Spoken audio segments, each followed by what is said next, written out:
Kasama ng mga hinirang ng Diyos sa buong mundo, sa pagsamba ay sama-sama po tayo sa umagang ito para sa Espiritu at katotohanan ng ating Panginoon. Amen po ba doon, mga minamahal? This is the most wonderful event ng buhay ng Kristiyano, yung ginagawa niya sa umagang ito. This is the highest calling sa araw na ito sa mga anak ng Diyos. This is a sacred day, sabi nga ng Panginoon. Set aside the day that belongs to God. Kaya sa ginawa niyo ito, ay pagpalain kayo ng Panginoon. Hindi ka kalimutan ng Diyos yun every single day. Your labor in the Lord is not in vain. Even attending and valuing the sacred day na ito. Amen po? Sa inyong pagbabasa ng Ephesians, ay nakilala niyo ba si Tychicus? O ngayon niyo lang narinig si Tychicus? Noong August ko pa tinatalakay ang Ephesians. Si Tychicus ba ay nakilala niyo? Simula noong August. Hindi ko binubulgar si Tychicus. Tinitingnan ko kung... Pero nakilala, sino sa inyo nakakilala kay Tychicus sa pagbabasa noong August hanggang September? Dito ko kasi malalaman kung si Tychicus ay inyong talagang... Ang Book of Ephesians ay inyong talagang nabasa. Kasi kung nabasa niyo ang Book of Ephesians, malalaman niyo si Tychicus. Hindi mo siya chiquito. Tychicus. Honest to goodness. Ngayon niyo lamang ba na laman si Tychicus? Pagbanggit ko. Sagot po. Ngayon niyo lang ba siya napag-aralan? Without Tychicus, there will be no Philemon. There will be no Colossians. And there will be no Ephesians. Kasi siya yung ginamit ng Diyos para sa mga paghahatid nitong tinatawag na cycles of letter na kailangan sa lahat ng mananampalataya. Bit niya. Wala tayong August at September series na talaga hinimay-himay ko. At dito ako mag-i-end ngayon sa September without him. Kaya napakahalaga na pag may nakita kayong pangalan, buti na hindi ko pina-exam ito sa inyo. Dahil wala pa akong pampremyo eh. Pero importante yun, pag may gano'n, bilang Bible student, ay inaaral niyo sila. Kaya nagdala ng letrang ito. Siya po si Tychicus. Kung magkakaapo rin ako, gusto ko rin pangalan to. Tychicus. Ang nickname, Tychi. Maganda. Tychi. He is the bearer of Paul's epistles and letter. Napakahalaga ng pagiging bearer o tagapaghatid ng Evangelion, the agape love of God towards people. Siya yung tinatawag na messenger. Sa panahon nyo may messenger, just one click, you will be in Australia, America, at the house of your friends in just a simple voice messenger o click. Nung araw, walang ganun. Walang Mercedes-Benz nung araw, walang Toyota noon. Dahil sa hirap ng buhay nila, ni Asno ay hindi nakabili ito. Siya po ang taong naglakad sa buong Italy. At 1,000 milya para bumalik sa Colossus. Para lang sa Ebanghelyo ng Diyos ay ihatid ang mga letra ni Apostol na Pablo. Hindi ba tawag yun?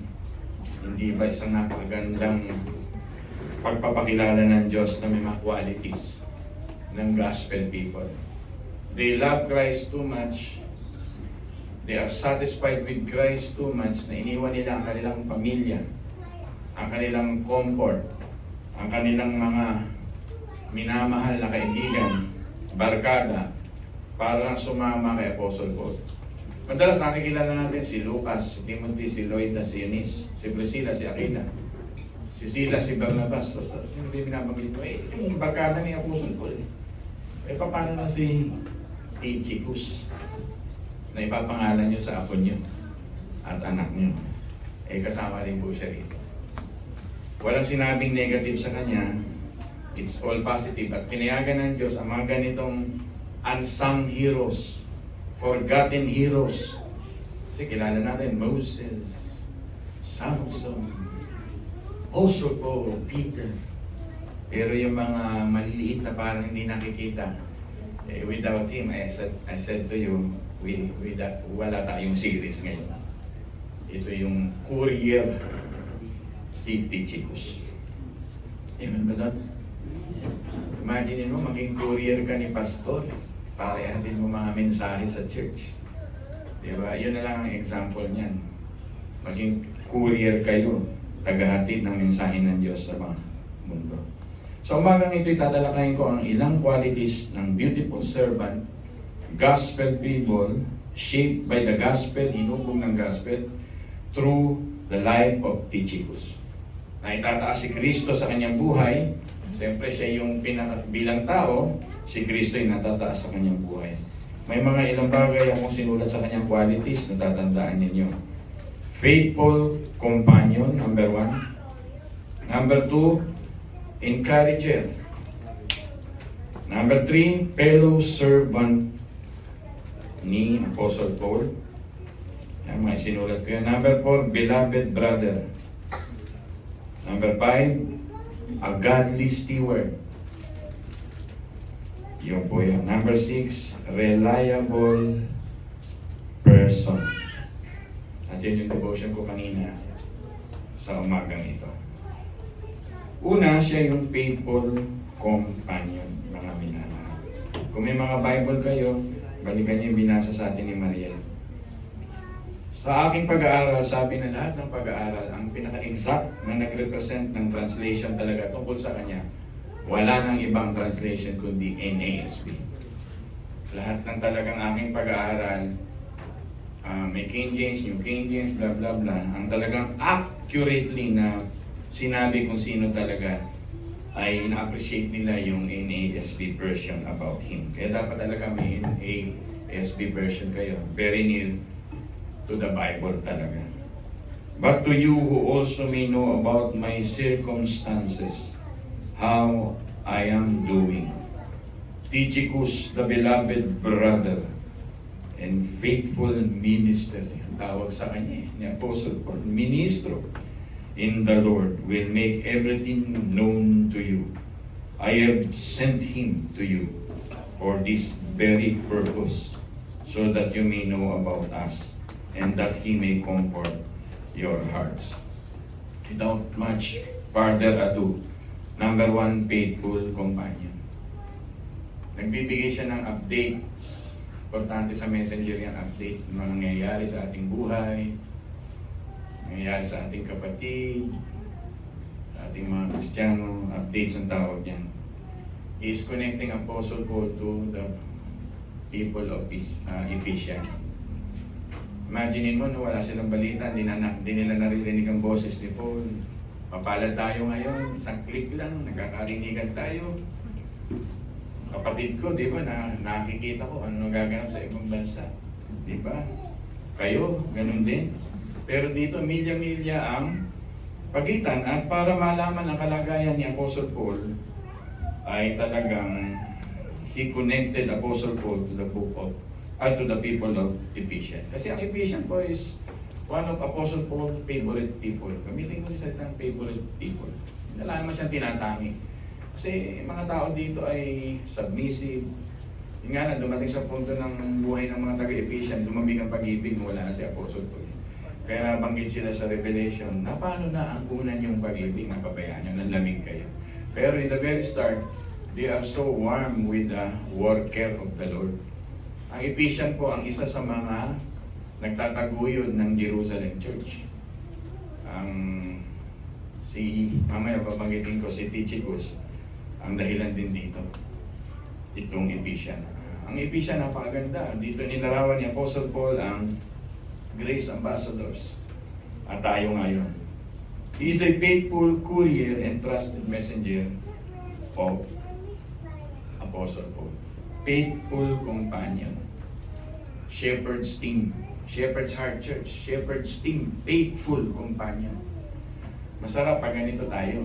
Sa church, meron tayong teamwork. Diba? Teamwork. People are really listening.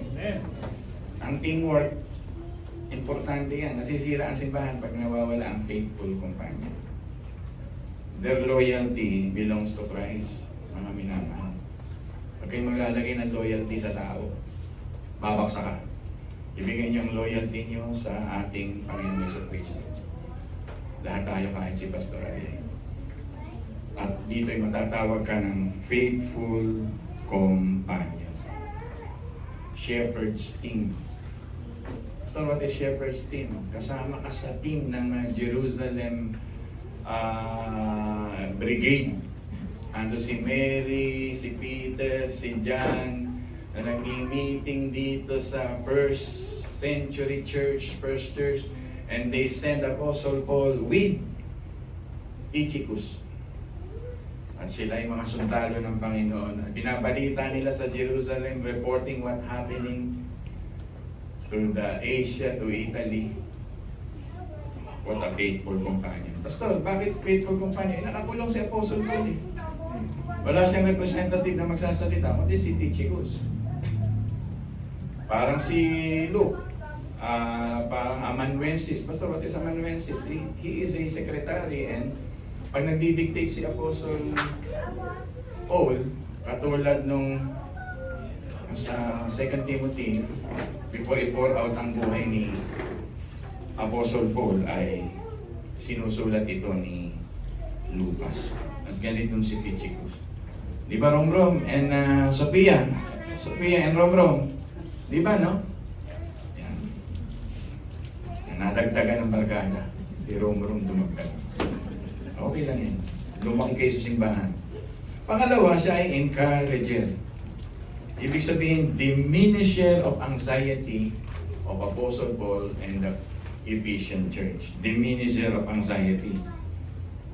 Kampante si Ephesian Church at si Apostle Paul sa pagkatao ng taong ito. Encouraging. Diba? Giving comfort to all people. The teller of truth about his discipler, Apostle Paul. At binibigay niya yung encouragement through the solid foundation of the gospel. Diba? He is creating solidarity, sabi nga, no aking binabasa. And he developed heart of empathy for the Ephesians. Dahil sa kanyang pagkikwento, nagkaroon ng empathy ang puso ng mga taga-Ephesian to support Jerusalem and to support the missionary na pinapadala ng Jerusalem churches. Alam niyo, mahalaga yon. May mga missionary galing sa church, tinutulungan natin. Kaya nga ako minsan, pag birthday ko, di ba, inaano ko na sa mga ganyan. Inilalaan ko sa buhay ng pastor at missionary. Dalawang pinuntahan ko, pastor at missionary yun. So, yun. Ay ilalaan mo ang iyong tinatangkilik, pagmamahal sa kanila. Sapagkat gano'n ang Jerusalem Church. Ganito si Tychicus. Yung kanilang mga bagay-bagay, pinupuntahan nila yung mga missionaries. At siya yung tumatakbo para iabot ang kanilang pangangailangan. And I hope lumago ang church diyan. Gusto niyo lumago ang church sa gospel-centered life.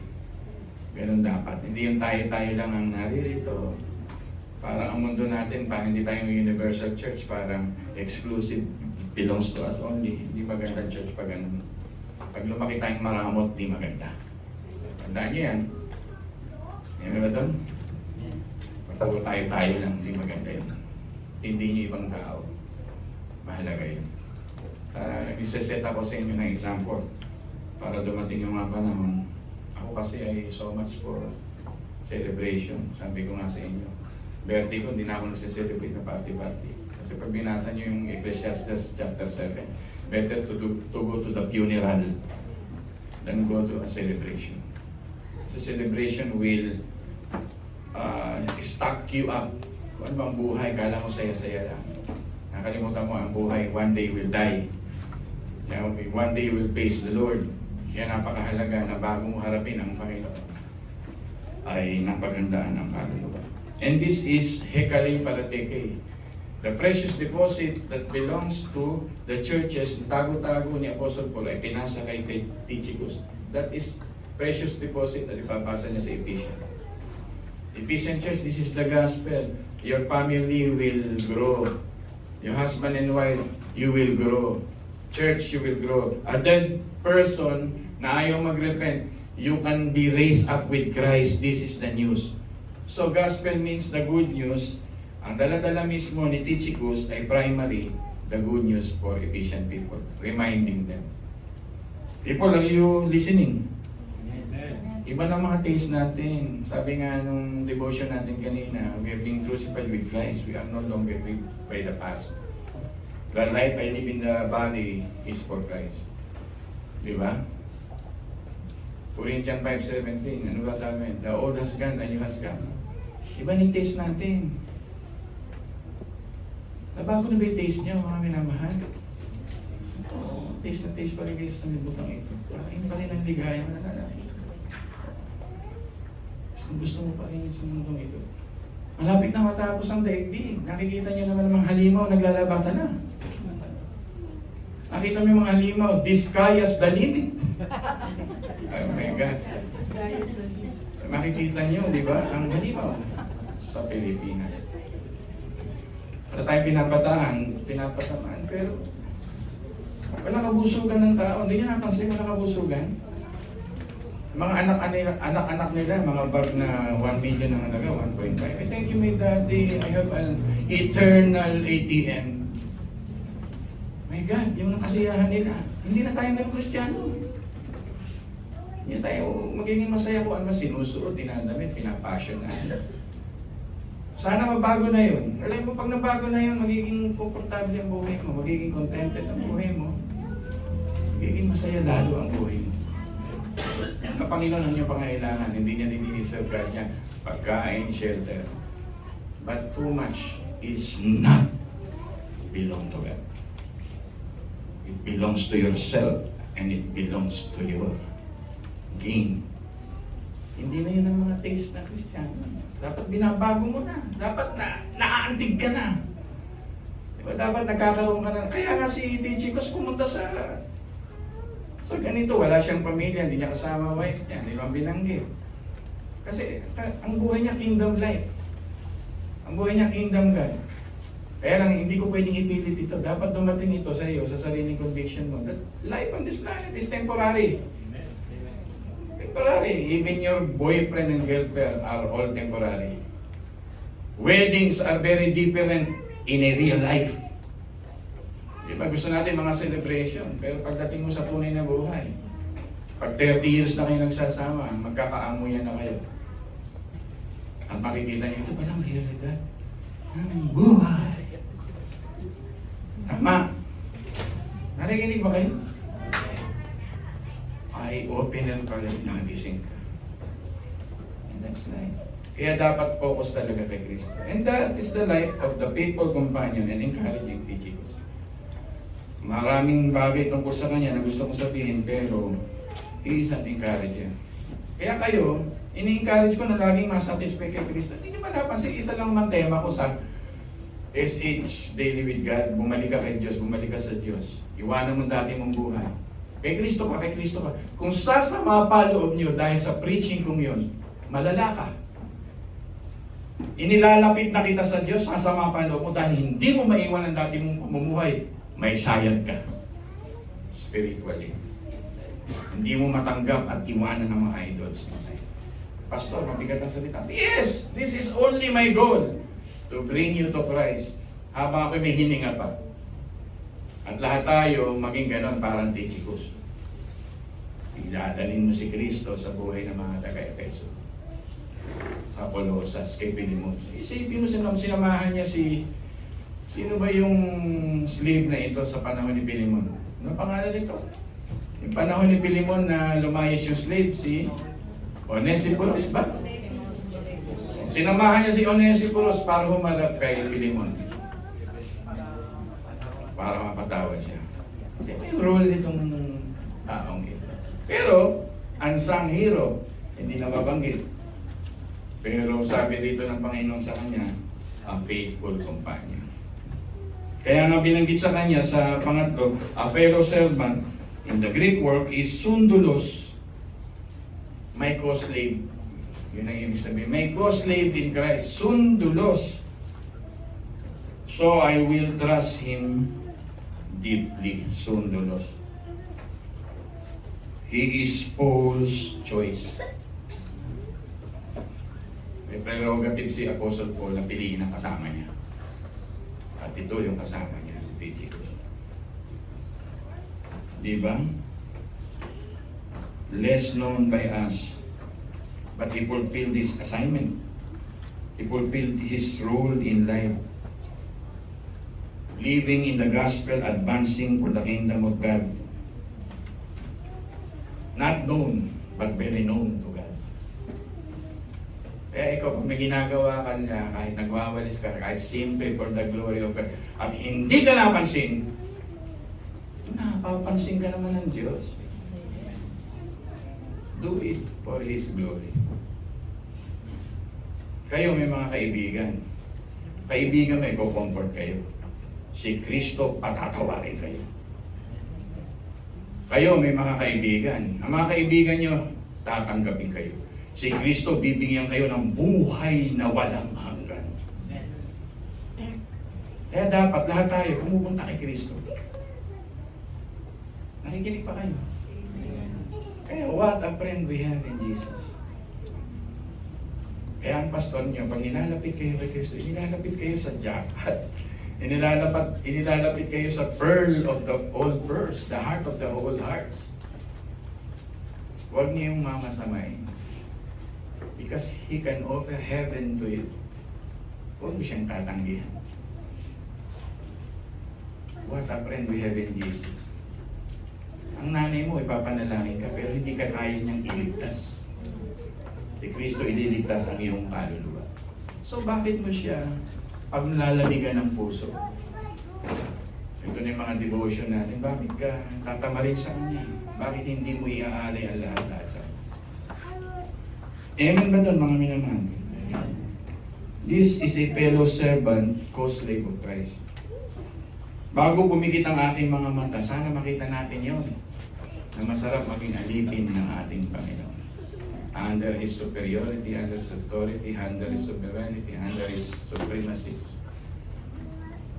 under His loving, tender care, under His love, under His mercy, compassion, and everlasting favor. Diba? Kasi nakikita natin sa Diyos, parang judge lang lagi nakaupo. Nagalit. Tingnan mo, bilang siyang ama na nagbukas ng langit, isinama ka sa community of grace. That community belongs to the Father, the Son, and the Holy Spirit. Kahit walang angel, kahit walang mga tao, kahit walang mga bituin, mabubuhay sila sa totoo lang self-sufficient God. Tayo hindi pwedeng hindi self-sufficient. We cannot survive without our friends, our husband, or our wife, our career, our money. Parang may ganyan tayong attitude.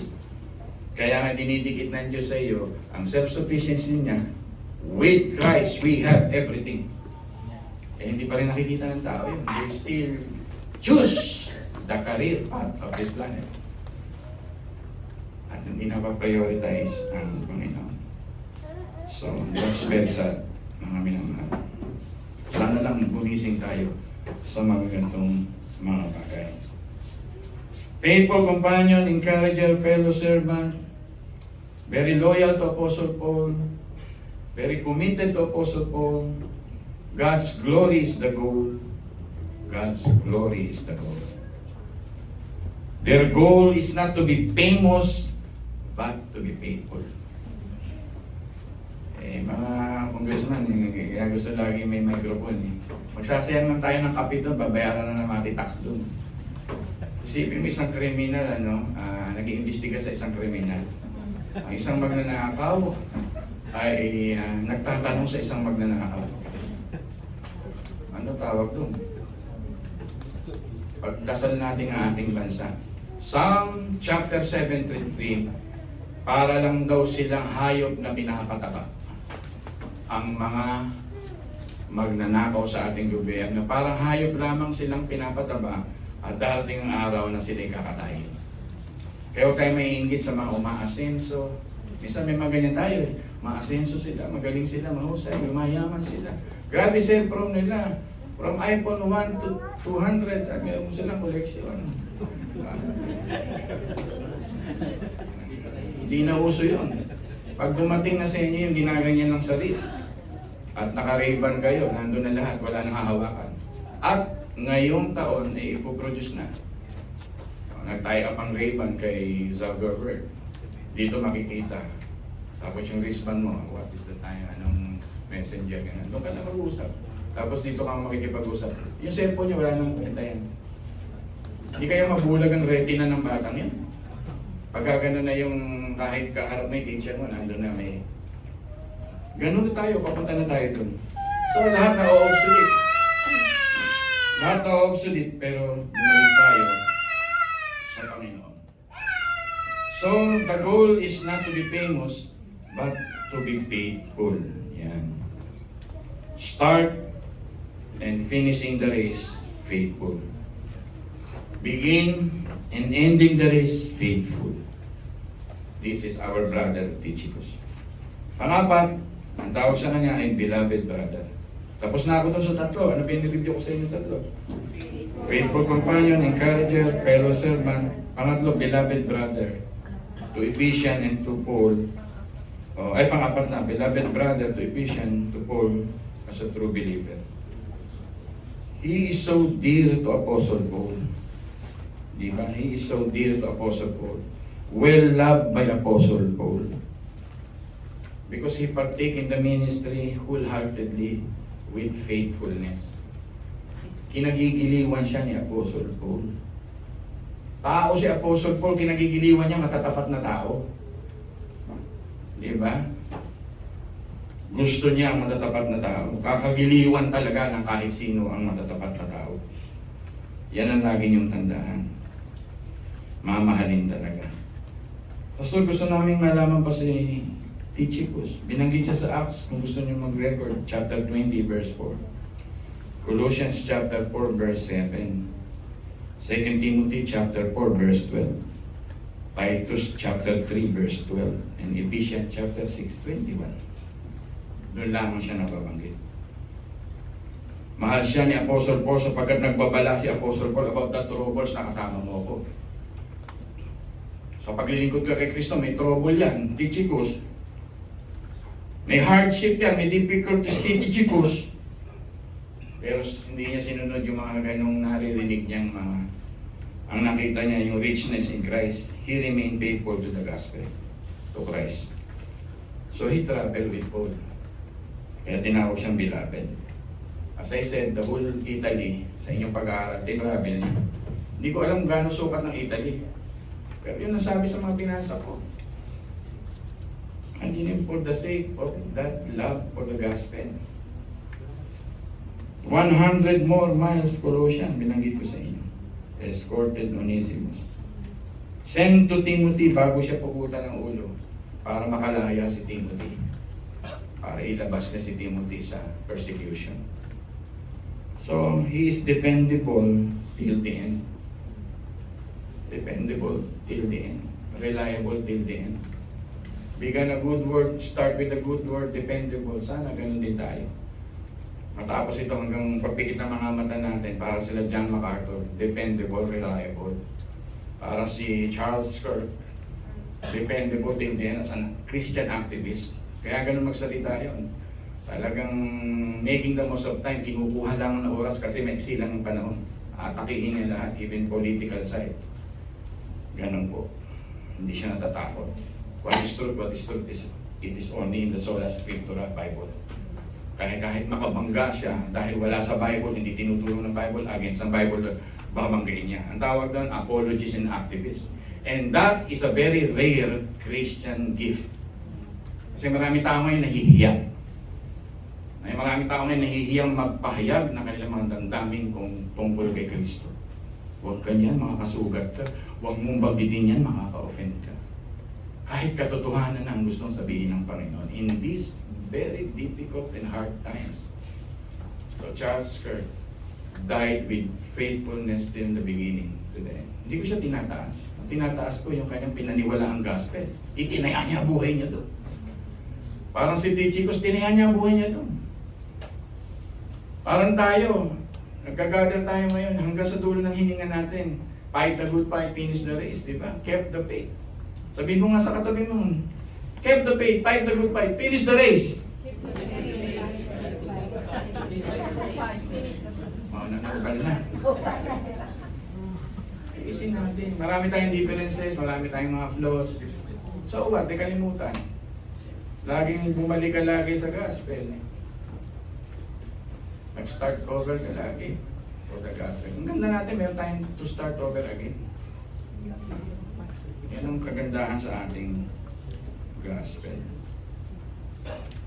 Dependable till the end. Beloved brother.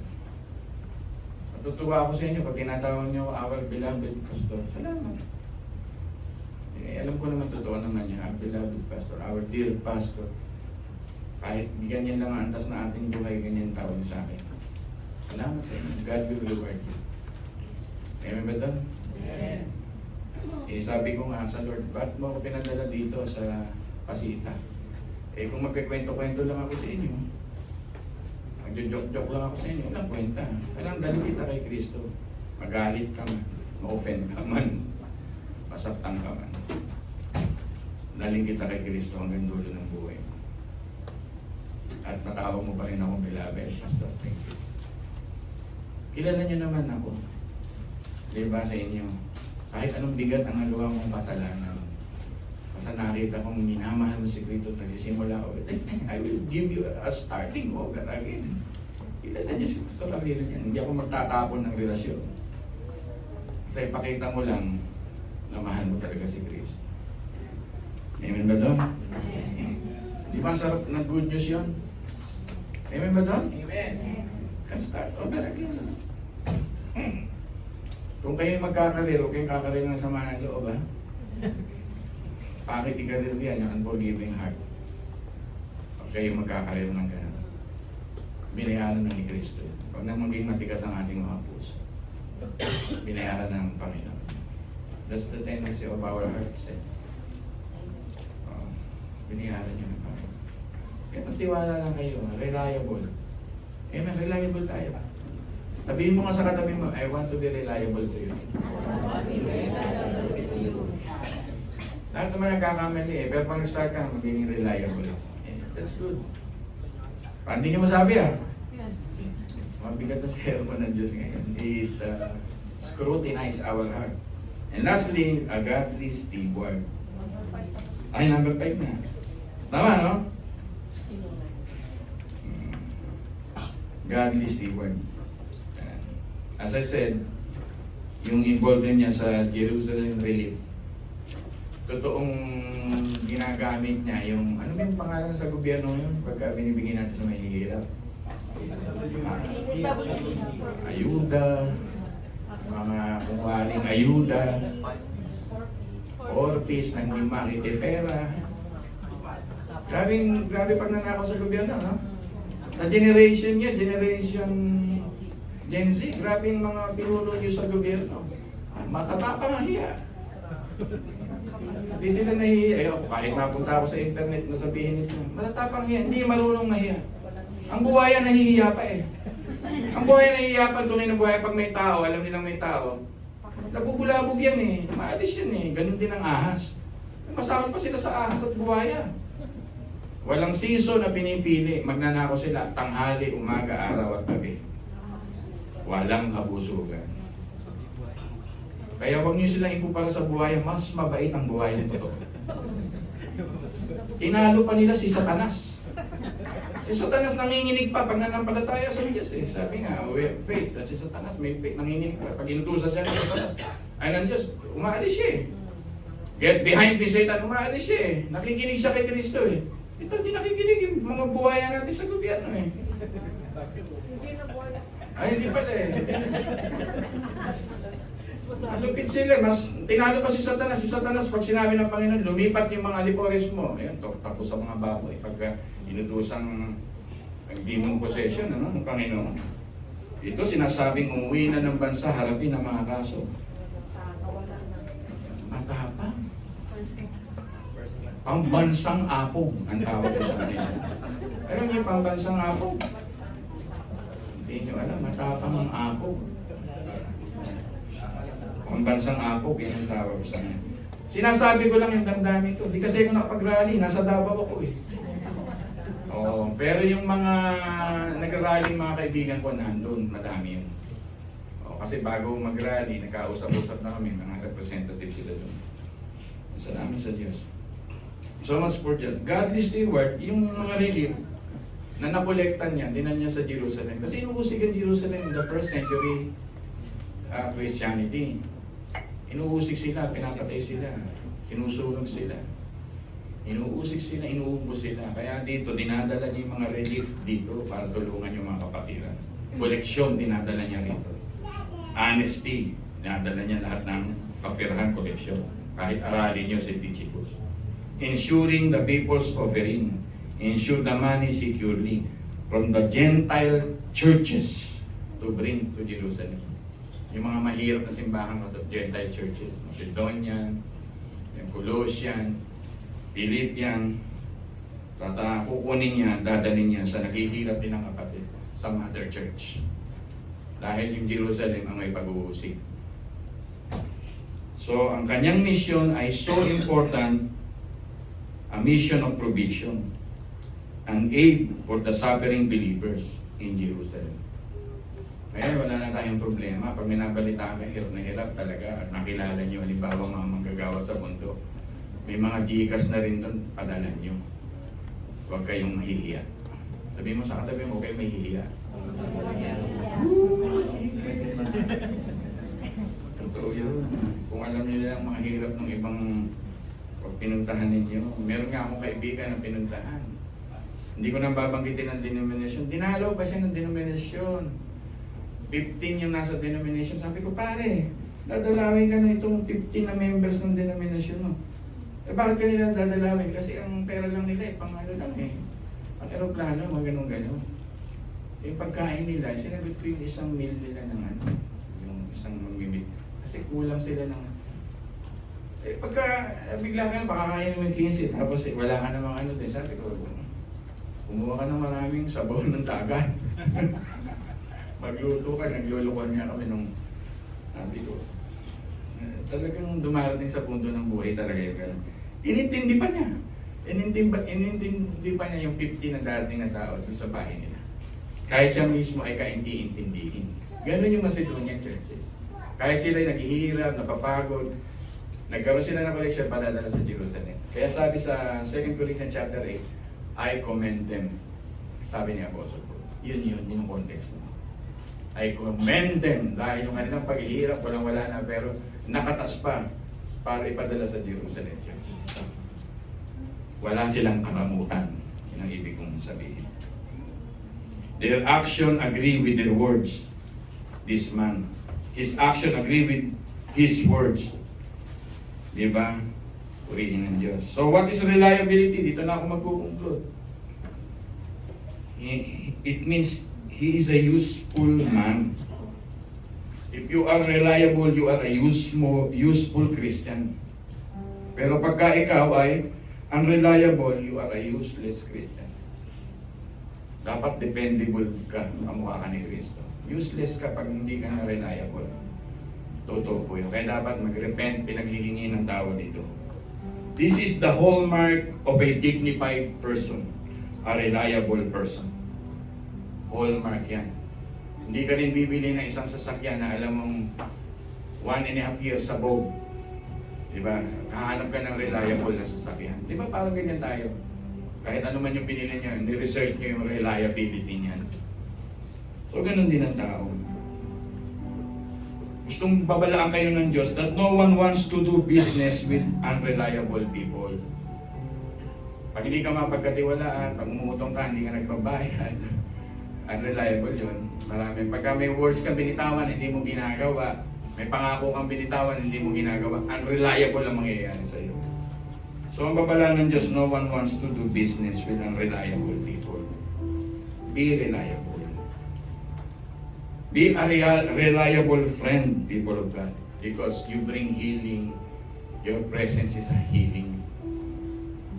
Tama? Pag reliable ka, dependable ka. Ang ganda na mensahe, di ba? You bring healing to your friend already. Pero pag unreliable ka, you bring hurts. Dadala ka ng sugat sa puso. Kasi hindi ka pala matiwalaan. So, people of God, may panahon pa para tayo maging reliable lahat. Pakita natin ito sa ating mga action. The Bible is so reliable. From the beginning to the end, reliable. Walang error, infallible. Diba? Inerrant. Kasi lalalim naman ng English mo. Ibig lang sabihin, no error. It fulfilled all His promises from the beginning, 8,000 plus promises. Because God loves us. Jesus Christ is the Word of God and so reliable. The Bible celebrates faithful and honest people. People of God, this is the message of God.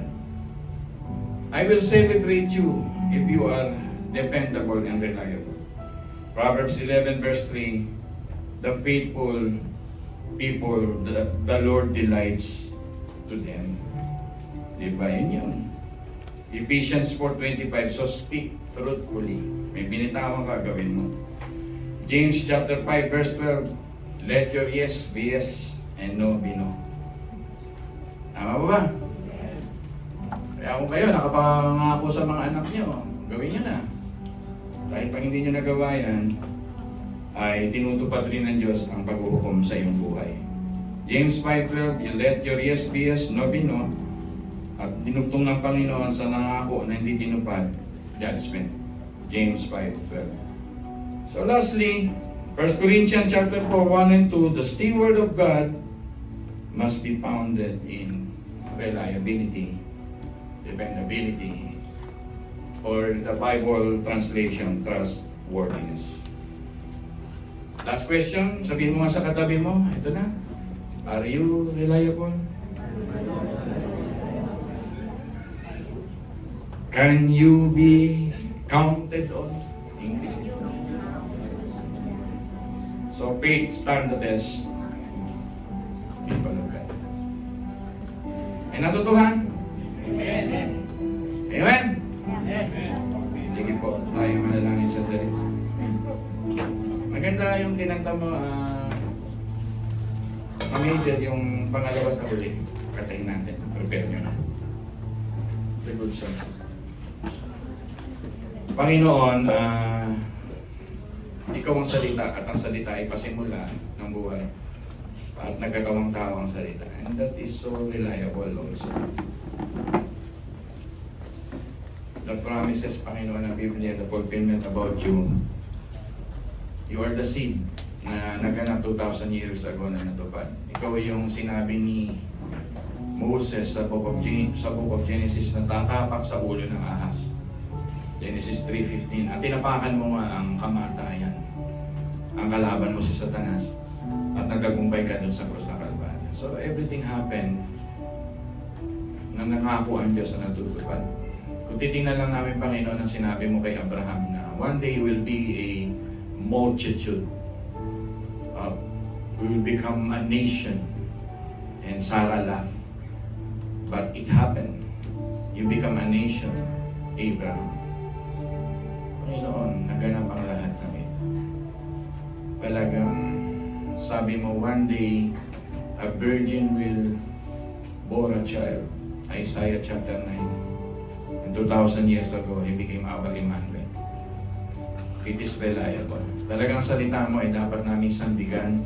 The only book that is living, active, persuasive, at talagang hinahanap ang pusong katulad namin na meron dapat sandalan. Salamat, Panginoon, hindi mo kami iniwan sa mundong ito na walang sasandalan. Your words at ikaw mismo ay iisa. Kaya tulungan mo kami, Panginoon, na magtiwala, na kumpleto na ang love story mo, love notes mo sa amin for us to defend and to rely. Sola fide, oh God, is the message today. Sola fide means, oh God, faith. By faith alone. Tulungan niyo kami, Panginoon, na sandal ng buong pananampalataya sa talaga namang matibay, matatag, hindi matitinag, at nagsasalitang tuto pa rin. At yan ang aming Panginoon. So help us to put our whole faith. Tulungan mo kaming makita na sa panahon ng kasalanan, nangako ka naman ng pagpapatawad. Sa panahon ng paghahanap sa iyo, nangako ka naman ng kaharian at mga provision sa aming pangailangan. Sa panahon, Panginoon, na kami ay nangangamba, nangako ka ng aming pagkain, ng aming susuotin, at talagang seek you first. Natatakot lang kami minsan dahil akala namin tagapagparusa ka lagi. Kaya hindi kami nagbibigay sa iyo ng offering, ng full surrendering ng aming buhay. Ikaw po ay mapagtitiwalaan. Patawarin niyo kami minsan kung hindi ka namin tinratong tunay na kaibigan, Panginoon. Without about your love and forgiveness, without about your embrace, without about your comfort, without about your preparation for the coming home. John chapter 14, 1-3. Na inihahanda mo namin yung mga anak. We are asking for forgiveness for doubting you as our true friend in this right moment. Tulungan niyo ang inyong mga anak na buong magsabi sa iyo, lumapit sa iyo, humingi, Panginoon, sa iyo. You're the creator of the universe, the master of all. Everything belongs to you. At lahat ng pangailangan ito, naniniwala kaming ipagkakaloon sa aming mga po. Ama, maraming salamat. Pagpalain niyo ang aking mga kapatid. Ang mga tichikos sa church na ito ay tumami nawa, Panginoon. Nawa, Panginoon, sila ay maging reliable, dependable. Salamat sa iyong word that heals. Salamat sa iyong word that free us from the bondage of sin. Salamat sa iyong mga word that give us the new morning, new life, and new chances to live. Maraming salamat po. In the mighty name of Jesus, we pray. Ang lahat po ay magsabi ng Amen. Ang aming mahal, ako mag-closing prayer.